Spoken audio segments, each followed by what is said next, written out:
Hey, bonjour les confinés. Aujourd'hui, on va parler de l'album de Maëlys Dauphren et Yann Dehaes, Fanny et la nuit. Nous avons près d'un tiers de la population mondiale qui est confinée. Les JO de Tokyo 2020, on s'en fout un peu, mais sont annulés. Et les ventes d'armes aux États-Unis explosent. Et puis si vous aussi, votre coiffeur est fermé, alors je compatis.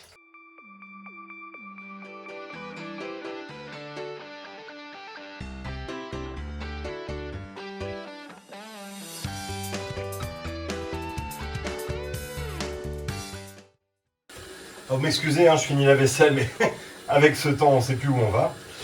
L'histoire de Fanny, donc. Fanny, c'est une petite fille qui, comme beaucoup d'autres, a peur de la nuit. Alors sa maman, pour la rassurer, lui propose de parler à la nuit. Parce que la nuit, c'est une créature qui aime bien qu'on l'écoute. Fanny, elle est quand même tétanisée à l'idée de s'endormir. L'obscurité, le noir, la nuit, même les rêves. Tout ça, ça la fait fondamentalement flipper. Le truc de Fanny, c'est qu'elle préfère le jour. Parce que durant le jour, il y a des couleurs, il y a des oiseaux qui chantent, il y a tout un univers féerique qui s'offre à elle. Alors que la nuit, c'est l'opposé. Puis un beau jour, Fanny prend son courage à deux mains. Elle accepte d'écouter ce que dit sa maman. Et elle va dire à la nuit qu'elle a peur d'elle. Et là, tout va changer. La nuit se révèle belle, douce, rassurante finalement, aux yeux de Fanny. Elle devient aussi une aire de jeu où l'enfant peut découvrir mille et une merveilles. Une toile que l'on tire à soi, une gigantesque flaque dans laquelle on peut sauter, et puis ce tas de sable comme de l'or que sont toutes les étoiles dans le ciel. Moi, je pensais que c'était des bulles de gaz qui brûlaient à des millions de kilomètres de nous. La nuit va devenir comme une amie pour Fanny, avec une amitié qu'on pourrait inventer chaque soir, au moment où on se couche. Parce qu'on a souvent peur de ce qu'on ne connaît pas, mais finalement, en apprenant à découvrir la nuit, Fanny se rend compte qu'elle est sur les étapes de la vie, qu'elle va grandir et apprendre à apprivoiser ses craintes.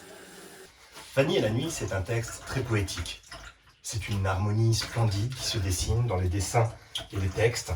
C'est avant tout une part belle faite aux couleurs orangées et au doré, au sombre de la nuit et au bleu profond. À chaque page, c'est une nuit majestueuse qui se présente et un personnage à découvrir entièrement. C'est avant tout une histoire féerique, pédagogique, pour tous ceux qui ont peur la nuit d'aller se coucher. C'est aussi un livre qui permettra aux plus grands de calmer les angoisses de leurs plus jeunes et surtout de prendre le temps, après le confinement, de mieux dessiner les rêves que l'on peut faire. Chers confinés du 9e, 10e ou 25e jour, on finit par en oublier le temps qui passe. Merci d'avoir suivi cette nouvelle chronique. Hier, avec Gorkorn, on se disait qu'on se ferait bien un petit cake aux carottes. On vous mettra le lien vers la recette dans la vidéo et dans l'article. Régalez-vous et surtout, bon confinement!